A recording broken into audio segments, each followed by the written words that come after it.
Assalamualaikum warahmatullahi wabarakatuh. Di sini saya akan menjelaskan materi selanjutnya, yaitu materi keempat tentang teknik-teknik yang sering digunakan pemeriksaan laboratorium mikrobiologi.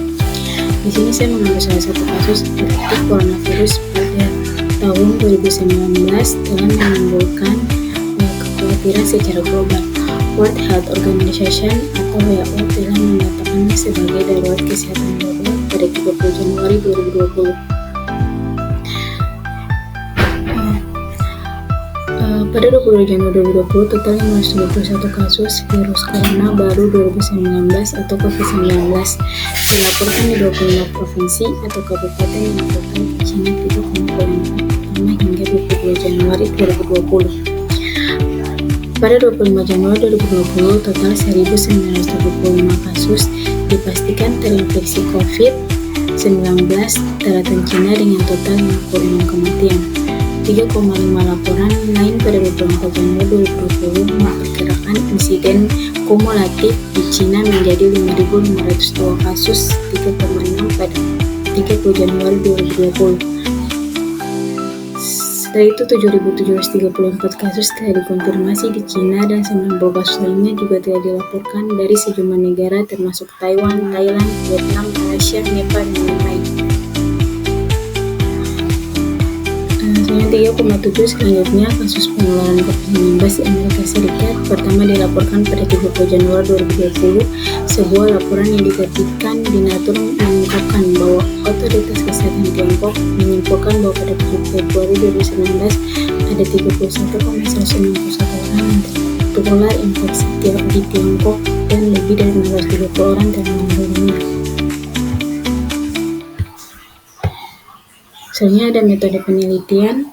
Penelitian ini adalah penelitian yang berbentuk literatur review yang dilakukan dengan cara identifikasi, evaluasi, dan interpretasi terhadap semua hasil penelitian tertentu, topik tertentu, atau fenomena yang menjadi perhatian. Literatur review adalah metode penelitian yang merangkul hasil-hasil penelitian primer untuk menyajikan fakta yang lebih komprehensif. Dari proses penelusuran literatur dilakukan pada beberapa database baik nasional maupun internasional seperti Elsevier, PubMed, ProQuest, dan ScanDrive, serta jurnal-jurnal nasional dengan kombinasi diagnostik AND coronavirus di tahun 2019. Setelah itu hasil penelitian.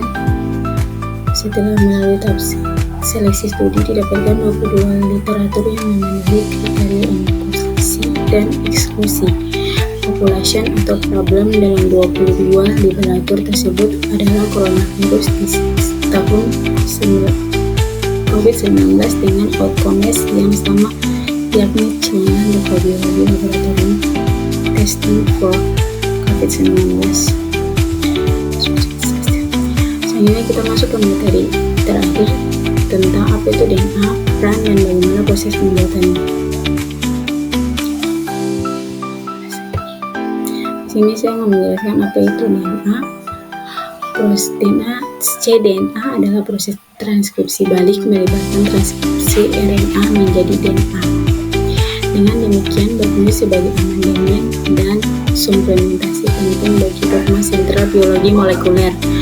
Proses pembuatan cDNA yaitu pembuatan cDNA melibatkan beberapa langkah utama yang dimulai dari isolasi RNA hingga sintesis cDNA menggunakan enzim reverse transkriptase, dan selanjutnya adalah langkah-langkah pembuatannya.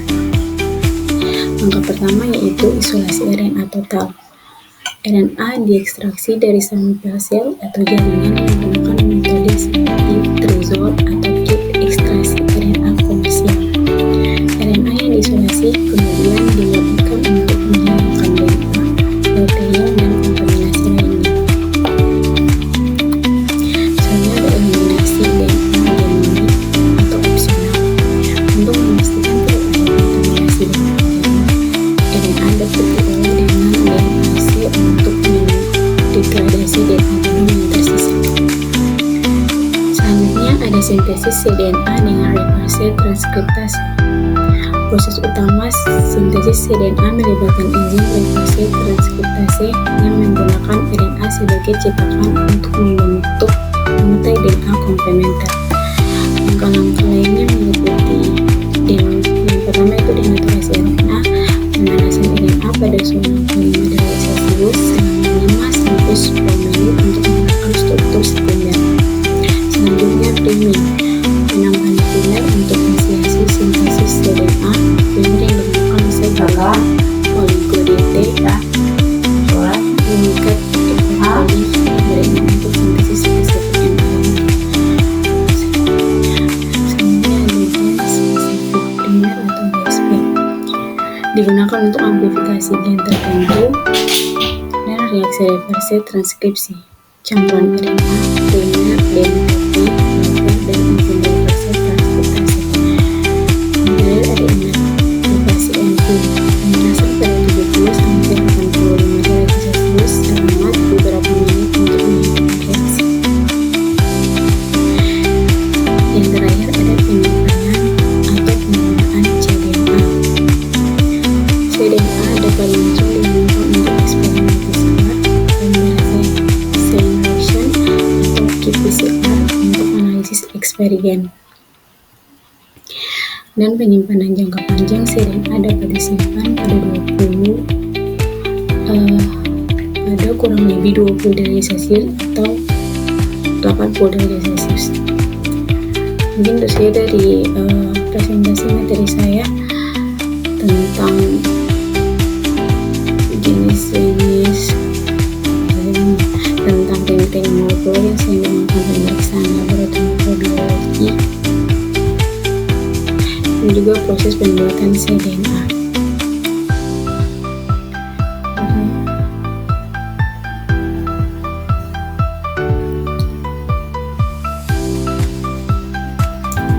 Sekian dari presentasi saya. Terima kasih.